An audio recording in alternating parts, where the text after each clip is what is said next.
Harka fuudhee daawwattootaa fi dhaggeeffattoota keenyaa nagaan keenya kabajaaf jaalalaa bakka jirtan biratti silaa qabu jecha oduuwwan wayitaawaa yeroo kanaaf qopheeffanneen isinitti himaa dursa oduu ijoo.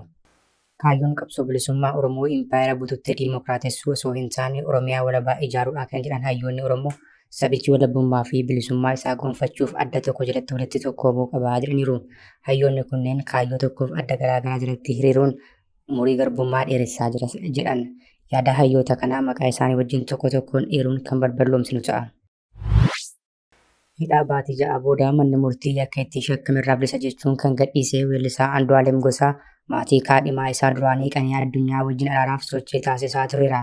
Jaarsummaa kana abbootiin gadaa, maanguddoonni argaa dhageettii fi namoonni gurguddoon irratti hirmaataniiru. Jaarsummichis kaleessaa xumuramuutu himamaa jira. Dhimma kanarratti odeeffannoo qopheeffannee kan isin biraan geenyu ta'a.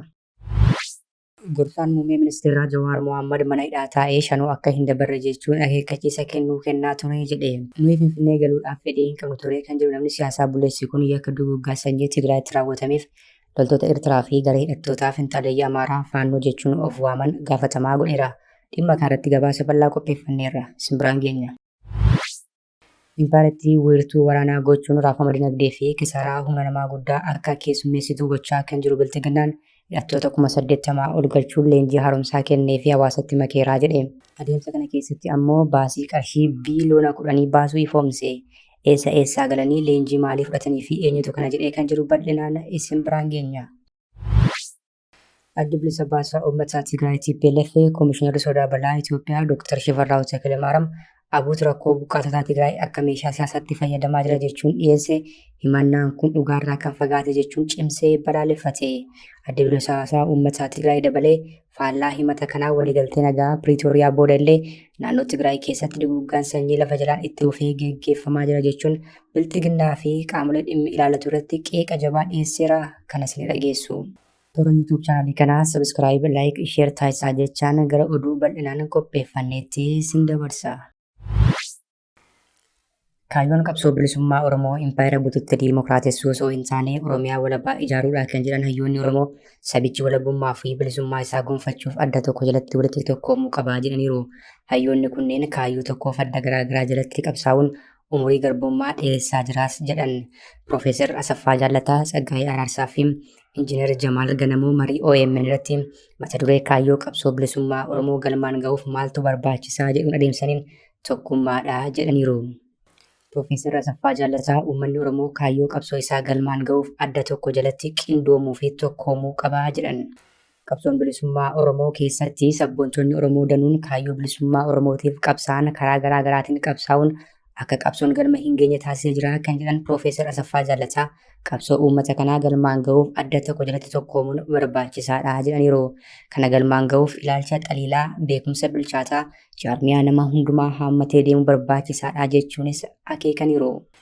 Haala amma jiruun dirqamni qabsoo Oromoo adda tokko jalatti gurmeessuu gateettii waraana bilisummaa Oromoo irra jira kan jedhan Profeesar Asaffaa Jaallataa waraanni bilisummaa Oromoo marfama diinaa keessa waan hin jirreef kana gochuu danda'uuf humna qabaa jedhan.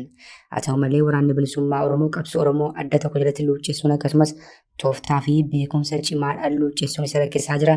Woboon galii qabsoo saba kanaa fiixeen ga'uuf namoota muraasa haammatee imaluu qofa osoo hin taane sagantaa isaa bal'isuun qabsaa'ota haammachuu fi mooraa qabsoo Oromoo adda tokko jalatti luuccessuu qaba jechuunis ibsaniiru. Dr. Tsaggaayee Araarsaa tokkummaan saba tokkoo kaayyoo qulqulluu irratti hundaa'aa jedhan. Galmi qabsoo kaayyoo fi daandii qabsoon irra imalutu saba tokko tokkoomsaa kan jedhan Dr. Tsaggaayee Araarsaa ilaalcha tokko hawwii fi fedhii tokko yoo qabaate tokkummaan saba tokkoo ijaarame jedhamaa jedhan. Uummanni tokko tokkoomee jira kan jedhame kaayyoo fi sagantaa biyyoolessaa yoo qabaatedha jechuunis ibsan. Hawwiin keenya yoo qoqqoodame galmi qabsoo keenyaas ni qoqqoodamaa kan jedhan hayyuun buleessi kun qabsaa'onni Oromoo tokko impaayera Itoophiyaa diimokiraatessuu, tokko ammoo federeeshinii sabootaatiin biyyattii san ijaara jedha, tokko ammoo sirna durii deebisee dhaaba jedha. Yaadonni hundi akkuma babal'ataa adeemuun tokkummaan uummataa deegamaa deemaa jedhan. Rakkoo kana furuuf qulqullina kaayyoo irratti waliigaluu fi lafaa kaa'uun barbaachisaadha jedhan. Tokkummaa Oromoo keessatti akka dhufu yoo barbaanne jalqaba hawwii biyyoolessaa Oromoo isa dhumaa irratti waliigaluun barbaachisaadha. Hooggansi siyaasaa Oromoo ammoo kallattii itti deemuu fi tooftaa qabsoo akkasuma yeroo galma gahinsaa ifaa lafa kaawwachuu qaba jechuunis ibsan. Dhaabaatii ja'a booda manni murtii yakka itti shakkamerraa bilisa jechuun kan gadhiisee weellisaa Andu'aalem Gosaa maatii kaadhimaa isaa duraanii Qanii Addunyaa wajjin araaraaf sochii taasisaa tureera. Jaarsummaa kana abbootiin gadaa, maanguddoonni argaa dhageettii fi namoonni gurguddoon irratti hirmaataniiru. Jaarsummichis kaleessaa xumuramuutu himamaa jira. Kaadhimaan Andu'aalem Gosaa shamarree Qanii Addunyaa gamoo irraa of darbattee lubbuun ishee darbee jedhamuun yeroo sanatti gabaafamus wantichi namoota hedduu biratti shakkii uumee ture. Weellisaa Andu'aalem Gosaas erga manni murtii bilisa ittiin jedhee booda shakkii maatii Qananii kana hambisuuf jaarsummaan dubbichaa fixuuf yaalii guddaa geggeessaa tureera jedhame. Maatiin Qananii Addunyaa intala keenyas awwaallee dhugaa ishees awwaaluu hin qabnu jechuun jaarsummaa abbootiin gadaa fi maanguddoonni buleeyyiin marroo 8 oliif taasisaa turan kanarratti hin argamne jedhame. Yaalii marsaa hedduuf taasifamaa ture booda warri jaarsaa weellisaa Andu'aalem argamuun gochaa kana raawwachuu fi dhiisuu isaa irratti sirna kakuu akka geggeessu karaa abbootii gadaatiin beellamni qabamee kan ture yoo ta'u, maatiin Qananii garuu guyyaa kaleessaas argamuu hin dandeenye.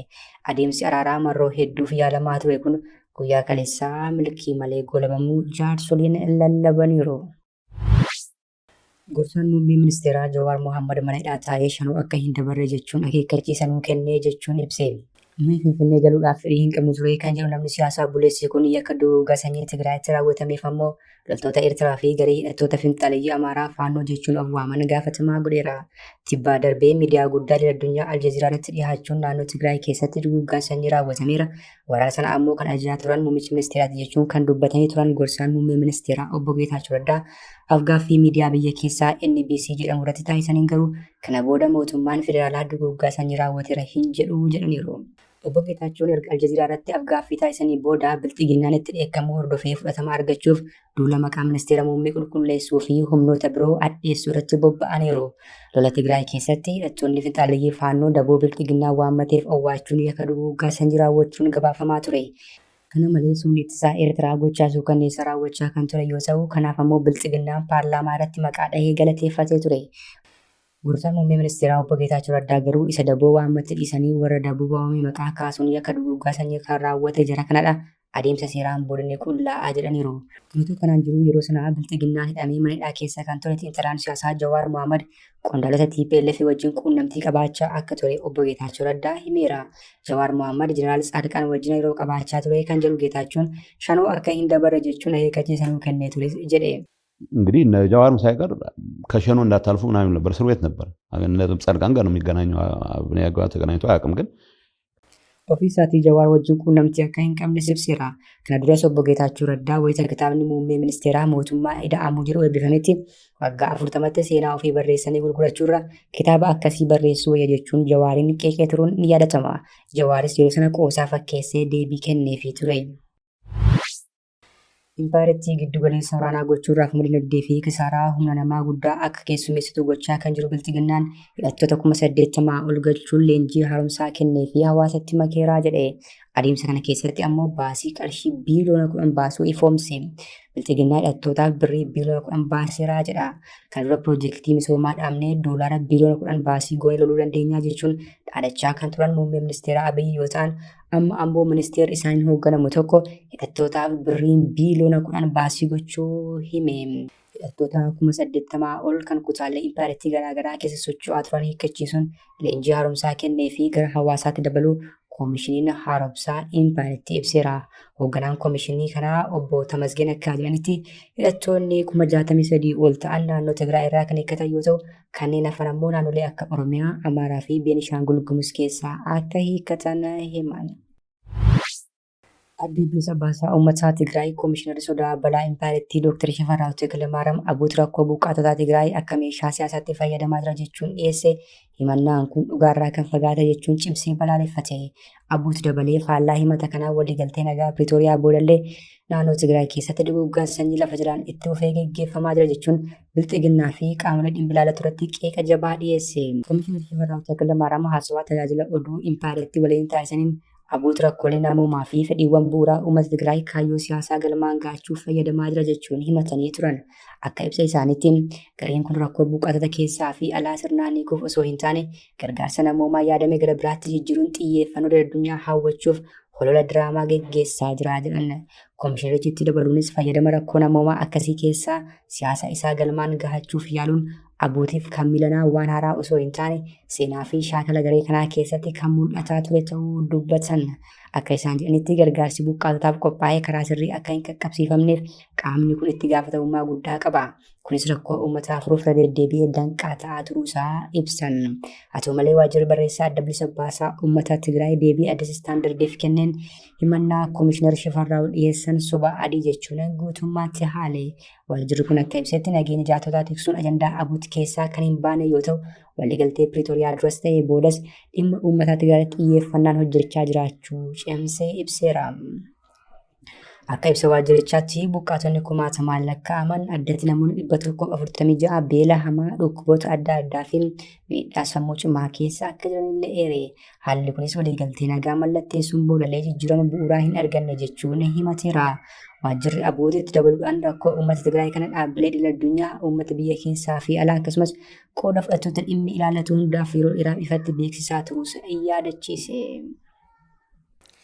Kabajamtoota hordoftoota keenya oduu sa'aatii kanaaf qabannee dhiyaanne kan nagaa ammaatti hordoftan ture oduu biraan hanga walitti deebinutti nagaatti.